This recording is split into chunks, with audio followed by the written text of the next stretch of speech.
Subscribe कीजिए रे software channel को और बेल आइकन को दबाइए लेटेस्ट वीडियोस जल्दी पाने के लिए। हेलो दोस्तों, मेरा नाम है हेमंत। आप देख रहे हैं मेरा चैनल रे सॉफ्टवेयर। मेरे चैनल के अंदर आप लोगों का फिर से बहुत बहुत स्वागत है। दोस्तों, आज हम बात करते हैं कि साइड में पैसे कैसे कमाएं, पार्ट टाइम जॉब करके या किसी तरीके से कोई ऑनलाइन काम करके। दोस्तों, आपको सोशल मीडिया पे कई सारे ऐसे पोस्ट या फिर कोई वीडियो मिल जाएंगे जिनके थ्रू आपको ये बताया जाएगा कि आप इनसे पैसे कमा सकते हैं। बट दोस्तों, मैं ये नहीं कहूँगा कि वो सारे फेक होते हैं। हो सकता है कि उनमें से कुछ ऐसे पोस्ट भी होते हैं जिनके थ्रू अपने को कुछ भी नहीं मिलता और अपने सारे एफर्ट लग जाते हैं। दोस्तों, आज मैंने यहाँ पे ओपन कर रखा है अपवर्क। दोस्तों, हम में से कई सारे ऐसे लोग हैं जिनको अपवर्क के बारे में पता है या फिर फ्रीलांस पोर्टल, फ्रीलांस एप्लीकेशन क्या होती है, इनके बारे में पता है। तो दोस्तों, कुछ लोग ऐसे भी हैं जिनको इनके बारे में नहीं पता। तो दोस्तों, इसके लिए मैंने पहले भी वीडियो डाल रखा है, तो वो लोग जाके उन वीडियो को देख सकते हैं, जिनके लिए मैंने डिस्क्रिप्शन में भी लिंक डाल रखा है। तो चलिए आज का टॉपिक अपन शुरू करते हैं।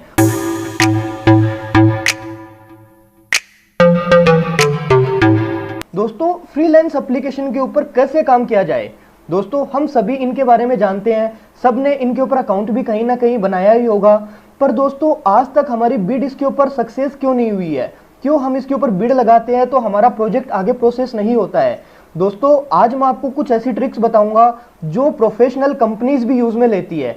दोस्तों, उनके थ्रू हम वेरीफाई कर सकते हैं कि क्लाइंट की असली रिक्वायरमेंट क्या है, क्लाइंट सामने वाला जेन्युइन है या फेक है। तो दोस्तों, उसकी मदद से अपन सही बिड लगाना सीखेंगे, और अगर अपन सही बिड लगाना सीखेंगे तो दोस्तों अपनी बिड 100% वेरीफाई होगी ही होगी। तो दोस्तों, इस वीडियो में अंत तक बने रहें ताकि आप वो सारे स्टेप जान सको जिसकी मदद से आप घर बैठे पैसे कमा सकते हैं। तो दोस्तों, चलिए इसको शुरू करते हैं।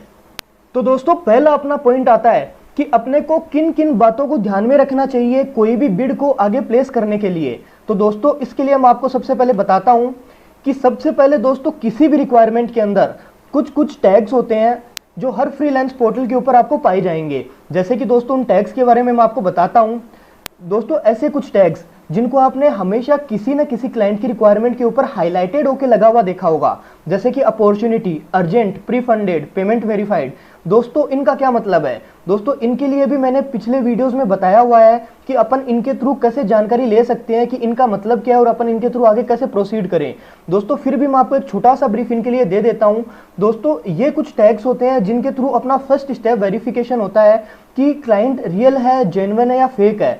दोस्तों, ये टैग्स वही लगाते हैं मोस्टली जो रियल क्लाइंट्स होते हैं, जिनको अपनी रिक्वायरमेंट होती है। इनमें दोस्तों जो मेन चीज होती है वो होती है पेमेंट वेरीफाइड या प्री फंडेड। कुछ फ्रीलांस पोर्टल के ऊपर आपको मिलेगा प्री फंडेड, कुछ फ्रीलांस पोर्टल के ऊपर आपको मिलेगा पेमेंट वेरीफाइड। दोस्तों, इनका क्या मतलब है कि जो सामने वाला क्लाइंट है उसने ऑलरेडी कुछ अमाउंट उस फ्रीलांस पोर्टल को दे दिया है, मतलब कि एक टोकन मनी, और उसको अर्जेंटली वो काम करवाना है। तो अपन ये समझ सकते हैं कि इसने ऑलरेडी पैसे तो दे दिए हैं सामने वाले को, तो मतलब बंदा जेन्युइन है। तो अपने एक माइंडसेट बन सकता है इस चीज को लेके कि ये पहला स्टेप अपन ने वेरीफाई कर लिया है। अगर यही दो टैग होते हैं, तो मैं इन दोनों टैग की बात नहीं कर रहा हूं या इनके अलावा जो टैग होते हैं उनकी बात नहीं कर रहा हूं। पेमेंट वेरीफाइड है तो मैं मान सकता हूं कि क्लाइंट कहीं ना कहीं जेन्युइन है। बट सिर्फ इसी बात से मैं कैसे मान लूं? हो सकता है कि कोई दूसरा बंदा हो, वो जानबूझ के मेरे से कुछ एफर्ट करवाना चाह रहा है और बाद में कुछ काम नहीं करवाए। तो दोस्तों, ऐसे भी कोई क्लाइंट होते हैं। तो दोस्तों, आपको इन सब बातों का ध्यान में रखना है। अब मैं आपको आगे का स्टेप बताता हूं। दोस्तों, इसके बाद में आता है, अगर मेरी रिक्वायरमेंट वेरीफाई हो गई कि मेरा पेमेंट वेरीफाई है क्लाइंट का, और मेरे को जो ये टैग्स है इनकी मदद से मेरे को ये जानकारी मिल रही है कि कहीं ना कहीं मेरी जो क्लाइंट की रिक्वायरमेंट है वो मेरे को जेन्युइन लग रही है। तो दोस्तों, मैं क्लाइंट की डिटेल में जाऊंगा कि वहां पे क्लाइंट ने क्या क्या डिटेल फिल कर रखी है। तो दोस्तों, वहां पे जाके मेरे को सबसे पहले करना ये है कि क्लाइंट ने जो भी प्रोजेक्ट डाला है, जैसे कि मैं फॉर एक एग्जांपल लेता हूं कि क्लाइंट ने जैसे कि रिक्वायरमेंट डाल रखी है कि उसको कोई लोगो डिजाइन करवाना है। तो दोस्तों, बाहर अपने को सिर्फ लोगो डिजाइन का टाइटल दिखेगा और अंदर की साइड में दोस्तों अपने को पूरा उसका डिस्क्रिप्शन दिखेगा। तो दोस्तों, अपन क्लाइंट के उस लोगो डिजाइन वाले यूआरएल पे क्लिक करेंगे और अंदर जाके देखेंगे कि वहां पे क्या क्या डिस्क्रिप्शन है। तो दोस्तों, ये भी एक की पॉइंट होता है इस चीज को आगे वेरीफाई करने के लिए। इसके बाद में दोस्तों अपन आगे चलते हैं। दोस्तों, इसके बाद में आता है क्लाइंट की पर्सनल डिटेल, जो सबसे इंपॉर्टेंट चीज है इस चीज के अंदर। दोस्तों, सबसे पहला अपना यहाँ पे काम हो गया। अगर अपन इस वाले पॉइंट को इतना ध्यान में ना भी दें तो दोस्तों, ये वाला जो अपना थर्ड पॉइंट है, दोस्तों ये सबसे इंपॉर्टेंट पॉइंट है। यहाँ पे क्या क्या चीजें आएगी मैं आपको बताता हूँ। दोस्तों, यहाँ पे आएगी अपने को क्लाइंट की रेटिंग्स, क्लाइंट ने कितने प्रोजेक्ट किए हैं अभी तक, क्लाइंट ने कितने पैसों में वो प्रोजेक्ट किए हैं, कितने टाइम से क्लाइंट इसके ऊपर काम कर रहा है, बार बार में कितनी बार आ रहा है, कितने प्रोजेक्ट अवार्ड करवा रहा है। दोस्तों ये सारी चीजें अपने को वहां पे बताएगी कि क्लाइंट रियल है या फेक है, क्योंकि यही एक इंपॉर्टेंट चीज है जिसके थ्रू हम जान सकते हैं कि क्लाइंट रियल है या फेक है। क्योंकि दोस्तों इसके लिए मैं आपको एक एग्जांपल देता हूं कि जैसे कि कोई क्लाइंट है, इसका पहला प्रोजेक्ट था मान लिया $100 का, दूसरा था वो $70 का, तीसरा था $50 का, और दोस्तों इसने 5 प्रोजेक्ट इस तरीके से अवार्ड करे छोटे छोटे अमाउंट के, और इसने इस तरह के प्रोजेक्ट अवार्ड करने के लिए 1 महीने में 1 बार प्रोजेक्ट या 1 महीने में 2 बार इसने यहाँ पे डाला। तो दोस्तों इससे ये आइडिया लगता है कि अगर क्लाइंट बार बार में 1 महीने में 2 बार डाल रहा है या हर महीने एक एक डाल रहा है और उसके अंदर 50-50 $60 का काम करवा रहा है, और आज इसने सडनली रिक्वायरमेंट डाली है जिसके अंदर इसको मान लो $1000 का काम है, तो दोस्तों ये क्लाइंट 100% फेक है। अब दोस्तों ऐसा क्यों? क्योंकि दोस्तों इस क्लाइंट ने अपनी प्रोफाइल बनाने के लिए इस तरीके से यहाँ पे अपना वर्क दिखाया है। अगर दोस्तों ये रियल क्लाइंट होता तो दोस्तों इसके प्रोजेक्ट कुछ अच्छे होते और ये क्लाइंट बार बार में आके यहाँ पे रिक्वायरमेंट पोस्ट नहीं करता। ये मैं आपको एक एग्जांपल बता रहा हूँ जो सबसे इंपॉर्टेंट है, जो दोस्तों आपको एकदम दिमाग में रखना है। क्योंकि अगर आप ये चीज मान लिए कि चलो क्लाइंट तो बार बार में आ रहा है और अपनी रिक्वायरमेंट पोस्ट कर रहा है तो ये क्लाइंट मेरे लिए सही होगा और मैं इसके साथ काम कर सकता हूँ, जी नहीं दोस्तों, वो क्लाइंट सबसे बड़ा फेक है। अगर अपने को क्लाइंट की डिटेल निकालनी है तो आप देखो कि क्लाइंट ने काम कितना किया है, उसका पेमेंट वेरीफाइड है। लेकिन अगर उसने प्रोजेक्ट बार बार में उठाए हैं तो दोस्तों कितने कितने डॉलर के उठाए हैं। मान लो उसने पहला प्रोजेक्ट उठाया था $1000 का, फिर उठाया $500 का, फिर वापस $1000 का, तो दोस्तों ये मैं मान सकता हूँ कि रियल क्लाइंट है। फेक क्लाइंट दोस्तों कभी भी इतने ज्यादा पैसों का प्रोजेक्ट यहाँ से नहीं उठाएगा। फेक क्लाइंट खाली हमेशा अपनी प्रोफाइल बिल्डअप करने के लिए $100 या $50-60, $10-20 इन्हीं को ही काम में लेते हुए अपने प्रोजेक्ट यहाँ पे डालेगा दोस्तों। क्योंकि फेक क्लाइंट कभी इतना ज्यादा खुद का पैसा वेस्ट नहीं करेगा, क्योंकि जो भी फ्रीलांस पोर्टल है वो खुद भी पैसे अपने पास रखता है कमीशन के लिए, तो उसको फालतू में इतना कमीशन देना पड़ेगा, इसलिए वो अपनी प्रोफाइल बिल्ड करने के लिए बहुत कम से कम प्रोजेक्ट यहाँ पे डालेगा। तो दोस्तों सबसे पहली चीज अपने को यही ध्यान में रखनी है, क्लाइंट की रेटिंग अच्छी है, प्रोजेक्ट उसने अच्छे कर रखे हैं, उसके प्रोजेक्ट की प्राइस क्या है और वो कंटिन्यूटी ऑफ वर्क कितना है कि बार बार में कितने वर्क करवा रहा है। तो दोस्तों अगर ये 4 पॉइंट आपने अच्छे से वेरीफाई कर लिए उस क्लाइंट के, तो दोस्तों आप 100% उसके ऊपर अच्छी बिड लगा सकेंगे। उसके बाद में दोस्तों आता है रिक्वायरमेंट का पोस्ट का डेट और टाइम। दोस्तों क्लाइंट की जो डेट और टाइम है प्रोजेक्ट को वहां पे पोस्ट करने की, वो अपने को चेक करनी है कि कहीं उसने प्रोजेक्ट को पोस्ट किए हुए 2-3 दिन तो नहीं हो गए, या फिर उसको 15 दिन 20 दिन या मतलब बहुत ज्यादा टाइम तो नहीं हो गया। अपने को दोस्तों हमेशा 24 आवर्स के अंदर ही अपना प्रपोजल सबमिट करना है, अपने को उससे ऊपर नहीं जाने देना है। उसके बाद में दोस्तों अपना आता है how many proposals have been submitted yet. दोस्तों अगर मेरा टाइम वेरीफाई हो गया, मान लीजिए क्लाइंट को अभी रिक्वायरमेंट पोस्ट किए हुए हो गए 15 घंटे, अब दोस्तों अब क्या करूं, मान लीजिए मेरा 90% काम हो गया, अब क्या है दोस्तों, अब दोस्तों ये है कि वहां पे कितने लोगों ने और प्रपोजल सबमिट किए। सिर्फ अपन तो वहां पे है नहीं जो वहां पे बिड लगा रहे हैं, और भी लोग लगा रहे होंगे। तो दोस्तों अब वहां पे कितने लोगों ने बिड लगाई है, तो ये चीज अपने को सबसे इंपॉर्टेंट है कि अगर वहां पे ज्यादा लोगों ने बिड लगा रखी है और मैं वहां पे मेरी भी बिड लगा दूंगा, तो भैया मेरा तो नंबर आना बहुत मुश्किल है, क्योंकि मेरा नंबर आएगा बहुत लास्ट में और उससे पहले बहुत लोग लगा चुके, तो हो सकता है कि क्लाइंट को उन्हीं में से कुछ ना कुछ मिल जाए।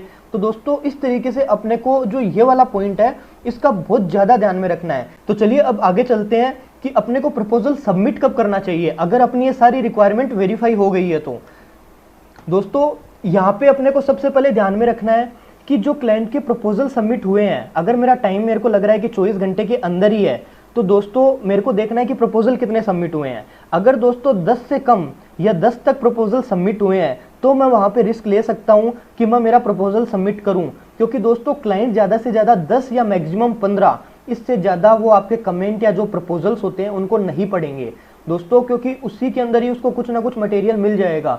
अगर आप बात करते हो कि किसी क्लाइंट की रिक्वायरमेंट के ऊपर 40 से ज्यादा प्रपोजल सबमिटेड है और वहां पे आप अपना प्रपोजल सबमिट करते हो, तो दोस्तों इस केस के अंदर वहां पे आपका जो बिड है वो मेरे हिसाब से वेस्ट ही जाएगा, क्योंकि क्लाइंट वहां तक आपके पास पहुंचेगा ही नहीं।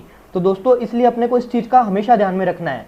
इसके बाद में दोस्तों आता है कि अगर आपने चलो 1 से 10 तक में आप नहीं कर पाए, तो दोस्तों 11 से 15 तक में आप रिस्क ले सकते हो, लेकिन 11 से 15 तक में बहुत ज्यादा कम चांस होते हैं कि क्लाइंट आप तक पहुंचेगा। तो 1 से 10 तक के अंदर ही अपने को अपना प्रपोजल सबमिट करना है। तो दोस्तों अब बिड के अलावा ऐसी कौन सी चीजें हैं जिनको और हमें ध्यान में रखना चाहिए फ्रीलांस पोर्टल पे काम करते टाइम। मान लिया कि मेरी बिड वेरीफाई हो गई है, तो अब क्या मैं डायरेक्टली बिड लगा दूं?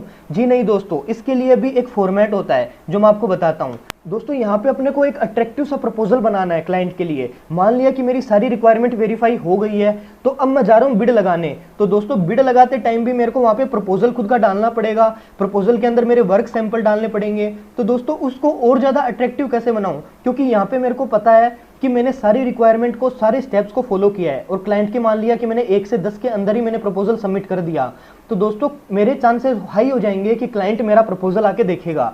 तो दोस्तों क्लाइंट को कैसे इंगेज करें कि वो मेरे को रिस्पॉन्स करे, क्योंकि अगर क्लाइंट ने एक बार आपको रिस्पॉन्स कर दिया तो दोस्तों फिर वो चीज़ आपके हाथ में है कि उस क्लाइंट को आप कैसे इंगेज करते हो और कैसे अपने उस सेल्स के अंदर कन्वर्ट करते हो। तो दोस्तों आपको सबसे पहले प्रपोजल कैसा बनाना है, इसमें दोस्तों काफ़ी इंपैक्टफुल वर्ड्स आपको डालने हैं जिससे क्लाइंट का जो ट्रस्ट है आपके ऊपर बिल्डअप हो। आपको आपके वर्क सैंपल्स ऐसे ऐसे उसके अंदर वर्क सैंपल डालने हैं जो आपने पहले किए हैं या आपने पहले जो बनाए हैं, जिससे क्लाइंट को ये लगे कि हाँ ये रियल बंदा है जिसने बहुत अच्छे अच्छे काम किए हुए हैं और मैं इसके साथ जा सकता हूँ। दोस्तों दूसरी चीज़ क्या है दोस्तों कि अपने को जो प्राइस लिखनी है वहाँ पे वो बहुत ही डिसेंट अमाउंट लिखना है। अपने को ऐसा नहीं कि क्लाइंट ने वहाँ पे $200 डाला है तो मैं 199 डाल दूँ। नहीं दोस्तों, वहाँ पे कुछ अपने को एक अट्रैक्टिव सी प्राइस डालनी है और एक अट्रैक्टिव सी टाइमलाइन डालनी है कि इतने पैसे के अंदर मैं आपको इतनी टाइमलाइन में डिलीवर कर दूंगा। मतलब कि जैसे क्लाइंट ने डाला है कि मेरे को 1 दिन में चाहिए और आप उसने प्राइस डाल दी $200, तो दोस्तों अगर आप उस काम को 2 से 3 घंटे में या 10 घंटे में कर सकते हो तो आप वहाँ पे आप अपनी टाइमलाइन में डाल सकते हो कि मैं इसको 10 घंटे के अंदर कर सकता हूँ और मेरा ऑफर रहेगा $150 या $160। तो दोस्तों इस तरीके से आप क्लाइंट को और ज़्यादा इंगेज कैसे कर सकते हो ये चीज़ आपको यहाँ पे पता चलेगी। तो दोस्तों मेरे को उम्मीद है कि जो जो चीज़ें मैंने बताई है आप उनको अच्छे से समझेंगे और जाके किसी भी फ्रीलांस पोर्टल के ऊपर इन चीज़ों को ट्राई करेंगे। दोस्तों मैं उम्मीद करता हूँ कि आपकी जो बिड है वो जल्दी ही वेरीफाई हो जाएगी अगर आपने इन स्टेप्स को फॉलो किया है तो दोस्तों बस आज की वीडियो में इतना ही। अगर आपको मेरा वीडियो पसंद आया है तो इसको लाइक और शेयर जरूर कर दीजिए। साथ में मेरे चैनल को सब्सक्राइब करना मत भूलिएगा ताकि मेरी आने वाली वीडियोस आपको ऐसे ही मिलती रहे।